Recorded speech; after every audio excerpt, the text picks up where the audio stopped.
Well, hey everybody, welcome to another episode. So today we're going to do things a little differently. As you all know, I'm up in the Elkhart, Indiana area. Mojo is in the doctor's office at the Grand Design Service Center, as you all are aware, and I'm homeless for 3 weeks. So I've got a lot of time to put a lot of video content together. So I've put this little video together to show you an upgrade that I'm doing to Natasha. It's a little add-on to make life a little easier for me, and it regards to my airbags I put in the truck. And while it works great, it became a little inconvenient for me to put air in and take air out. So I decided, let's go ahead and take advantage of that beautiful air compressor that Tire Minder supplied me, and let's make this a little more convenient. So, but before we get into that, let's watch this intro and I'll be right back.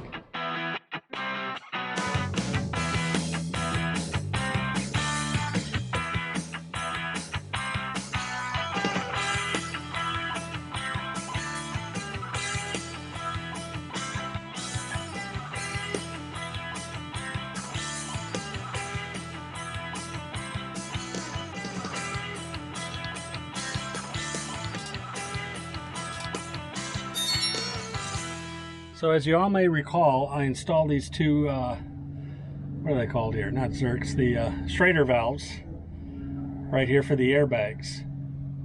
And to get my air compressor out of the rig and run the line up here to fill them up and deflate them and stuff like that's a pain in the ass. So our good friends at Tire Minder, as you may remember, sent me this compressor. And it works fantastic, and I thought, oh, that's cool, let's use this. So I'm going to mount that kind of in that space right there, and I figured out the best way to mount that is I got a battery case, and this battery case, there's the top of it right there. If I just set this down inside here, I already notched a little notch out of there, and hose comes right out of there. I can put the wire through there too if I want.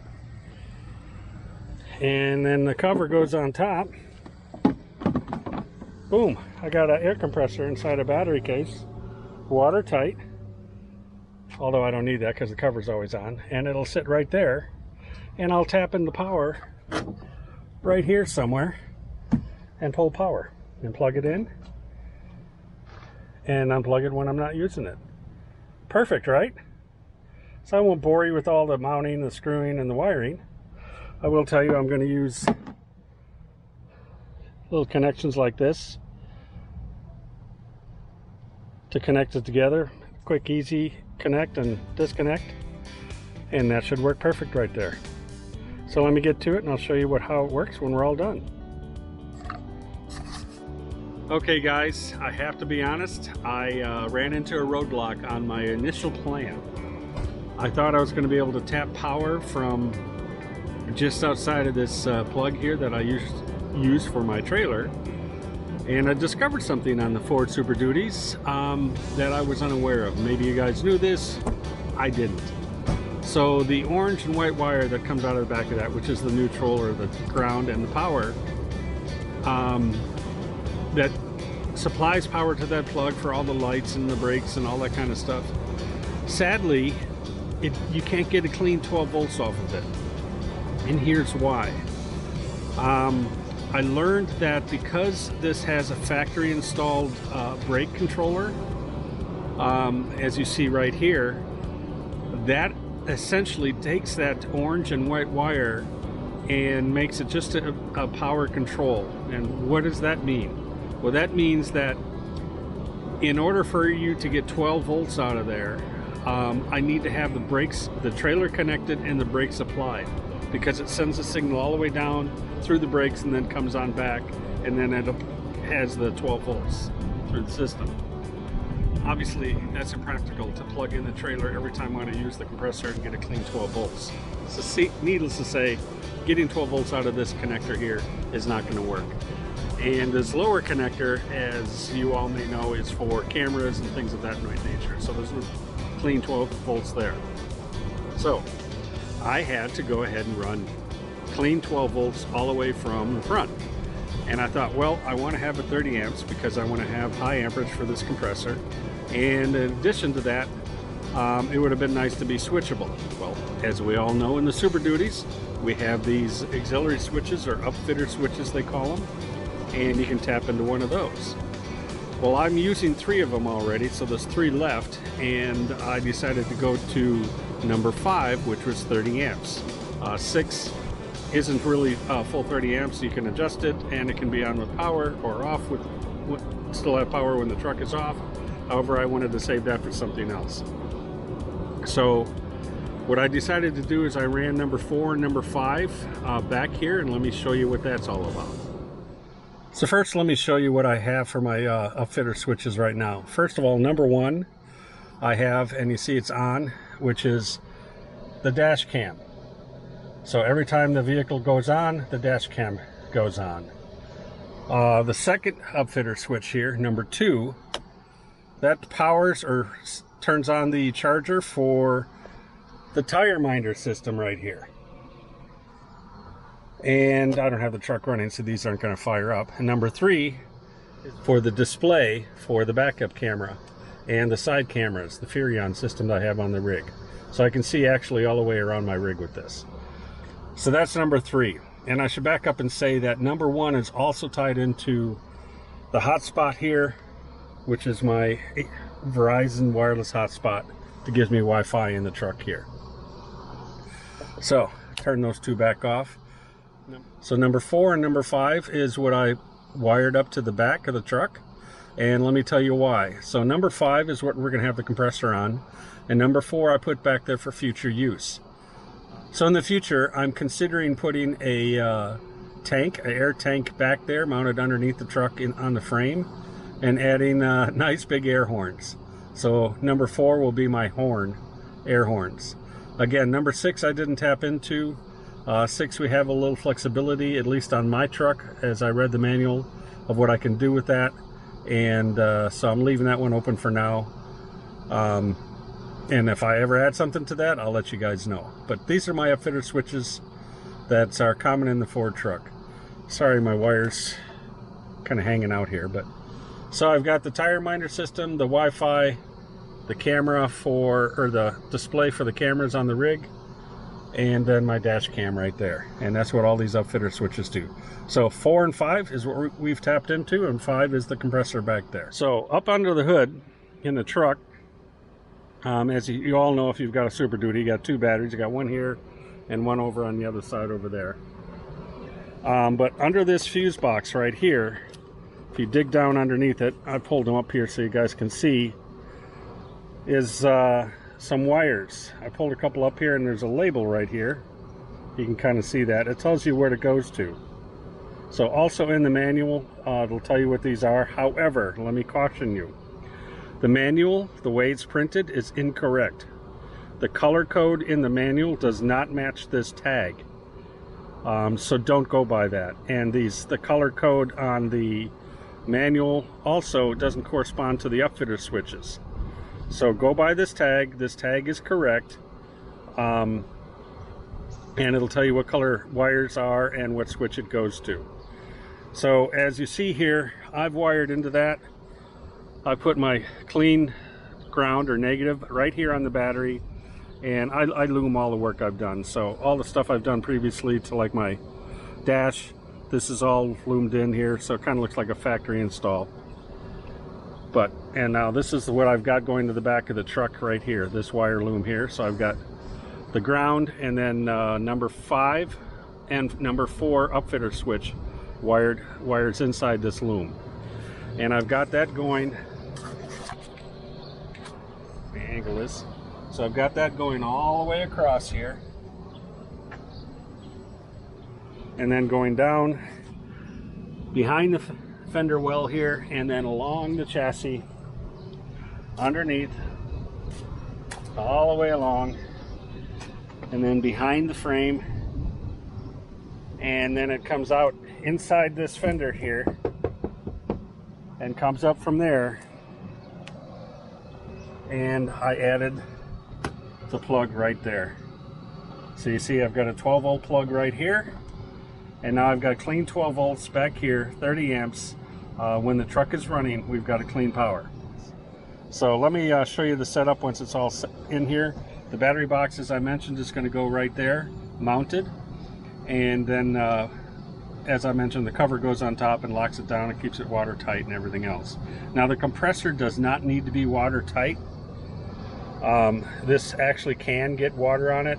There's no problem with that. But I thought I want to keep it looking nice for Tire Minder as well as for myself. And I decided to go ahead and put it in a box like this. Now many people sometimes mount this thing on the frame underneath where the spare tire is and leave it there permanently and then run your lines out from there. But as you know from if you watched my install of the airbags, I ran the Schrader valves right there. So it's right next to the power output, and the box is going to go right there. So let me show you that here in a second. Okay, now you see the box all here mounted in spot, so it's a good place for it. When the cover goes on, I won't put it on right now, but it basically locks right into place right there and covers everything up. I got the hose coming out, and as you see, we only need to reach to here. So once I put that in there, you see I got plenty of space. I don't need any more length. If I wanted to, I could put the big long coily hose on here, but there's no need for that. And to plug it in, I just simply open that up there. Oops, turn it around. Plug that in there, and we got power. That's all there is to it. So here we are when it's not being used. It's all tucked away in there, mounted perfectly. It's not going anywhere. Still get access to all the plugs and everything else. So this turned out very well for my application. So as I mentioned, it's a pretty simple install. And a lot of you might be asking, well, why would you do that? Well, I wanted to have a lot of versatility with this little compressor. I didn't want it to be mounted on this truck, and I can only use it while I have the truck near me. If there are times that I need to take the compressor away, for example, I learned that when we did the bike race, the mountain bike race.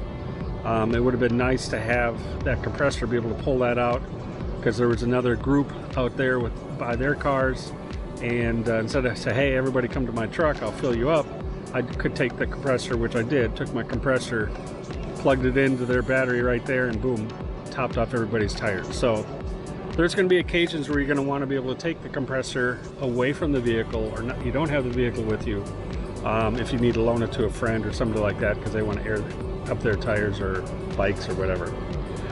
So that's why I wanted that versatility. In addition to that, I wanted to have 12 volts back here because you never know what I might be powering in the back of the truck, and I definitely thought it would be beneficial to have clean 12 volts back here so I can use that plug for a lot of different things. I will say the wiring that I used a nice insulated heavy-duty 10 gauge wire to bring all the way back, a twisted wire, so it'll handle even the highest amps. It'll go way over 30 amps if I need to, but those of you who know me, go big or go home. I always engineer things a little bit more heavy duty than they need to be. That's how I've always been. Anyway, so I'd like to hear from you. Did you get a lot out of this? Did you learn anything? Was this helpful? I'd like to get a little feedback. A lot of you say you love my videos, and when I kind of do a how-to video like this, this is just a modification here to Natasha for various reasons. As you know, on my rig, I've already got another compressor. It's a pancake compressor, which does a pretty good job. So again, I'd like to hear your comments about this upgrade or modification that I did to Natasha. Tell me if you thought it was a good idea or if you liked it. For those of you that are ready to criticize me about, well, why didn't you just install a valve somewhere on the truck with a compressor mounted permanently, and you can inflate or deflate the airbags easily, you don't have to do it manually. I may get to that.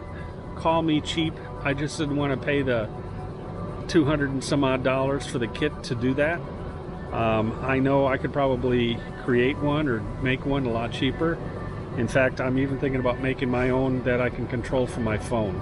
So It's just a simple little app. I can add and take air out of the bags through a simple app on the phone. So I may even do that, who knows.